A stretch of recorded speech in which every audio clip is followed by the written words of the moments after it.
Allez, on est parti. 3CFM News, les copains, pour terminer cet épisode de C'est ça le catch FM totalement faux. L'après Survivor Series. Et on va parler essentiellement de ce qui s'est passé le lendemain à Monday Night Raw ou pas le Monday Night Raw de l'année. Voilà, clairement pas. On n'est pas resté, on n'a pas su conserver la hype, mon petit Flo. Non, ben non, c'est toujours compliqué avec Raw et je vais répéter ce que dit tout le temps Rabi. C'est trop long, même avec beaucoup de bonne volonté, on a du mal à faire un bon Raw bien intéressant. Et justement, l'intrigue autour de Braun Strowman, qui, en effet, a le droit d'aller affronter Monsieur Baron Corbin à TLC. Il pourra mettre la main dessus. Stephanie McMahon s'est posée en tant que juge des choses. Elle a dit à Braun Strowman, si tu bats Baron Corbin à TLC, tu as ta chance au championnat universel de Brock Lesnar au Royal Rumble. Et si Baron Corbin, tu gagnes, tu seras General Manager permanent. On a posé les bases. Angle de blessure fait justement grâce à Drew McIntyre, Bobby Lashley, nouveau pote de Baron Corbin. Angle de blessure sur Braun Strowman qui en réalité pourrait couvrir une réelle blessure au coude de Braun Strowman qui doit impérativement se faire opérer. Ouais, j'avais déjà lu bon nombre de rumeurs ou de news qui disaient que Braun Strowman avait un physique qui était pas mal endommagé par rapport à l'avancée dans sa carrière. Oui. Ce qui peut expliquer un petit ralentissement au niveau de son push. Après, ça reste que des rumeurs, mais il a pas l'air si en forme que ça, notre ami Braun Strowman. Les deux plans sont les suivants. Soit Braun Strowman vend l'angle de blessure, profite pour se faire opérer. Apparemment, c'est le genre d'opération qui te permet quand même une récupération éclair. Et revient dans un mois affronter Baron Corbin à TLC. Et enchaîne après tranquillement. Soit il sort des écrans, il va à TLC, il perd contre Baron Corbin. Il va falloir nous l'expliquer ça. Avec une intervention de Lars Sullivan ou une connerie, on ne sait pas. Mm-hmm. Et derrière, opération. Et pas de, si c'est plus grave que prévu, opération. Et il sort même des plans, même potentiellement jusqu'au Rumble. Après il revient, il gagne le Rumble et il a sa chance. On sait jamais. À voir. Mais la blessure qui n'arrive pas au meilleur des moments et qui va laisser des incertitudes pour la suite des aventures chez WWE pour l'ami Braun Strowman. Voilà, sachez-le, il est blessé. La suite, hop, je perds mes papiers. La suite, toujours Monday Night Raw avec la maladresse. La maladresse de Dean Ambrose. Dean Ambrose, donc, qui revient au devant de la scène, il va aller affronter Seth Rollins à TLC pour le championnat intercontinental. Il a lâché les promos, il a raconté un peu plus pourquoi il a trahi le Shield. Parce que le Shield, figure-toi, c'était pas tout rose, comme nous disait Dean Ambrose. Une fois que les caméras étaient éteintes, il nous laisse penser, il nous laisse croire que Seth Rollins et Roman Reigns n'étaient pas vraiment des gens bien cool et bien fréquentables. Tu vois, la confrérie, c'est bien beau quand il y a les écrans, mais dès lors que la caméra est éteinte, Seth Rollins c'est un con et Roman Reigns voilà. Et Seth Rollins va en payer le prix justement face à Dean Ambrose. J'ai dit tu vas en payer le prix de manière réelle. Et pour Roman Reigns, cet homme tout là-haut est déjà en train de s'occuper de toi. Ouh, c'est pas bien adroit ça. C'est délicat de dire ça avec la leucémie de Roman Reigns. Oui. Mauvais goût. Ouais, moyen. Palme du mauvais goût. Moyen. Ah non, on n'achète pas Dean Ambrose. Ouh là là, et terrain glissant. Hein. Oh, qu'est-ce que c'est dit? Oh là là là là là là là là là là là là là. Il a, oui, je vois David Sédou sur le chat YouTube qui dit oui, Dieu a puni le comportement de Roman avec sa leucémie. C'est ce qu'a laissé sous-entendre Dean Ambrose. C'est d'un bien mauvais goût. Mais il faut pas ça pour être un peu plus heal. Enfin, qu'est-ce que c'est que cette affaire? Oui, on espérait quand même qu'ils allaient laisser Roman Reigns tranquille et qu'ils allaient aussi nous laisser tranquille avec Roman Reigns par décence, par respect. Même dans le cas où Roman Reigns n'aurait aucun souci avec ça, c'est difficile à cautionner, c'est difficile à entendre. Et c'est pas particulièrement ça, en tout cas pour ma part, qui va mettre plus d'intérêt sur le programme. Sur le programme, ouais. Ils ont tellement pas besoin de ça, c'est carton rouge, un tacle glissé, 2 pieds en avant. Faites pas ça, s'il vous plaît. Mal joué. Mal joué, mais oh là là. Oh putain. On va rester toujours avec Raw, mais on va revenir un petit peu à ce qui se passe dans les coulisses de Monday Night Raw, notamment avec, justement, on en a parlé tout à l'heure lors de CSL Catch FM, Enzo Amore présent à Survivor Series qui a fait son petit show avant de se faire têche de l'arène pour essayer de s'attirer un peu de hit, un peu de buzz. Le lendemain à Raw, les officiels de WWE avaient distribué à tous les gardiens, tous les agents de sécurité de l'arène où se produisait le show, a distribué des petits tracts avec le visage d'Enzo Amore, Eric Arn. Si vous voyez cet homme, ne le laissez pas passer. Wanted Enzo Amore. Il peut se jouer justement de la situation. D'ailleurs, il l'a repris sur Twitter, de dire ah tiens, tu vois, ils s'inquiètent, etc. Je suis en train de jouer avec eux.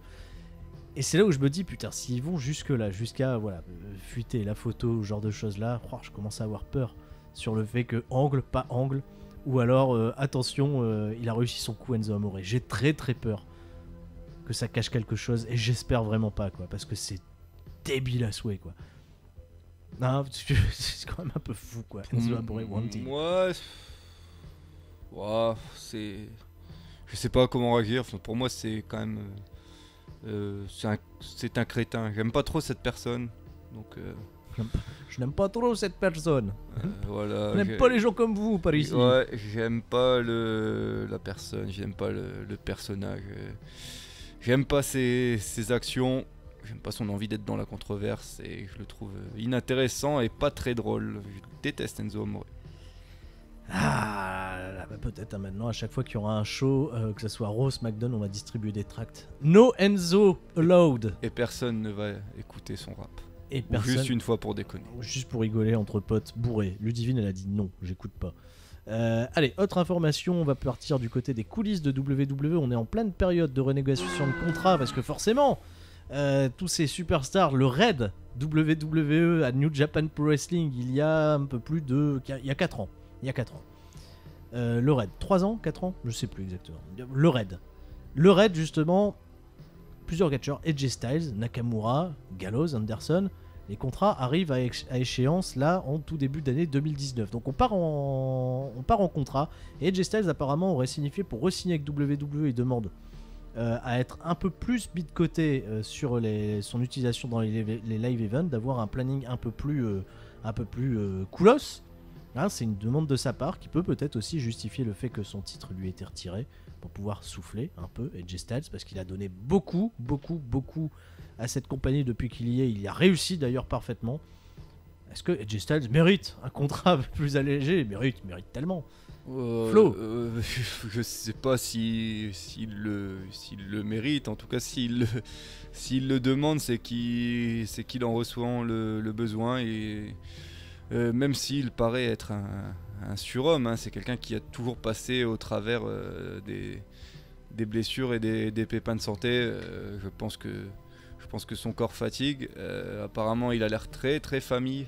Je le suis sur les réseaux sociaux et il partage beaucoup de trucs de ses enfants. Donc, écoute, j'espère pour lui que les négociations avec WWE se passeront bien. Et c'est dommage pour les personnes qui iront voir les house shows.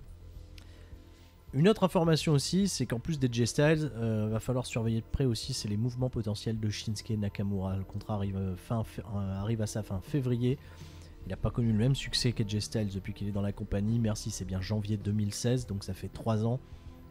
Là, ça pourrait partir et revenir au bercail. Affaire à suivre dans les prochains mois, quand les contrats vont être vraiment passionnants à suivre. D'autres informations avec des potentielles nouvelles recrues du côté de WWE, des catcheurs dans le viseur. Trevor Lee, qui a été récemment relâché de TNA, apparemment intéresserait les officiels de WWE, qui serait un bon apport par exemple dans la division de 205 Live. Trevor Lee, qui est un catcheur 205 à fond la caisse, et un autre catcheur également qui est passé par tous ces endroits-là, par un petit peu partout dans le circuit indépendant, et qui a été champion de Evolve jusqu'à ce que Fabian Aichner le batte. Shane Strickland également dans les petits papiers pour arriver prochainement chez WWE. Ils sont pas illustrés, mais il y a 2 autres catcheurs qui intéressent fortement Stanford, à savoir ACH et Silas Young, qui est en fin de contrat avec Ring of Honor. Écoute, c'est quand même des recrues de qualité, hein. Si tu regardes ce qui reste dans le monde de l'indie et des contrats qui sont prenables par WWE, c'est C'est 4 gars pas mal du tout. D'ailleurs, j'ai regardé un combat de Shane Strickland il y a pas longtemps contre Kushida à WrestleMania de la OTT. C'était vraiment très bien. C'était bien. Ouais, c'était super. Non, 4 beaux noms. C'est vrai que depuis qu'on en a parlé la semaine dernière, tu t'es mis à la OTT. Ouais, j'ai essayé de regarder leurs plus gros shows, c'était super. C'est pas mal. C'est fun. C'est fun. Non, en tout cas, ça ne ferait qu'alourdir le roster de WWE. Hein. Quand tu penses que Keith Lee n'a pas encore vraiment démarré et Donovan Dijak n'a jamais démarré. Il a fait 2-3 matchs en live event. Ouais, live event du coup. Ouais, pas live event, il a fait 2-3 matchs en TV. Wiki, en TV, ouais, il en a fait. Dijak, ouais. Chris Dijak. J'aurais dit un match. Je crois qu'il en a fait 2. Ah ouais. Je suis pas de bêtises. Enfin, tu vas peut-être louper un épisode un jour. Il y a des talents qui dorment tellement chez WWE. Oui. Le contrôle mondial du catch et de tous ses plus grands talents. Pour Trevor Lee, c'est le bon mouvement. Il a un peu tout fait dans le circuit indie. Et Shane Strickland, ouais, il en a fait pas mal aussi. Icy Edge, Cyrus Young. Ouais, si, c'est des plans de carrière qui peuvent se comprendre parfaitement. C'est la sécurité. Enfin, on va terminer avec le shitstorm de sa mère qui tue. James Ellsworth, qu'est-ce qui t'arrive? T'as fait des dick pics, t'as envoyé ça à une mineure. Oh, hé, mais non. Voilà. Faut pas faire ça, enfin, c'est... Oh, sous face d'images dramatiques comme ça, dick pic. Ouais, ben... On passe de... même si ça m'a parfois fait chier... Vous pouvez pas nier que c'était une belle histoire, hein, James Ellsworth. On a quand même eu de la sympathie pour son histoire. Il était pas du tout prédestiné à avoir un petit peu de succès chez WWE. Et ça va peut-être mal se finir. À la justice de faire. Hein. À la justice de trancher, en effet. Hein, voilà. Mais c'est pas bien glorieux, en tout cas. Et des preuves à l'appui balancées par la demoiselle de 16 ans qui... Oh là là, tout ça. On est en pleine époque hein, aussi. Balance ton catcheur et c'est peut-être un appel qui en appellera d'autres. Hein. On est malheureusement souvent dans le catch confronté à ce genre de choses dont on se passerait bien. Carton rouge pour James Ellsworth. Hein, voilà. Oui. Par contre, on ne compare pas les cartons. Il n'y a pas de carton pire qu'un autre. On peut comparer les shots de catch, mais pas comparer ça c'est pas bien, ça c'est pas bien. Non. Voilà, j'ai fini avec... T'as vu on l'a fait.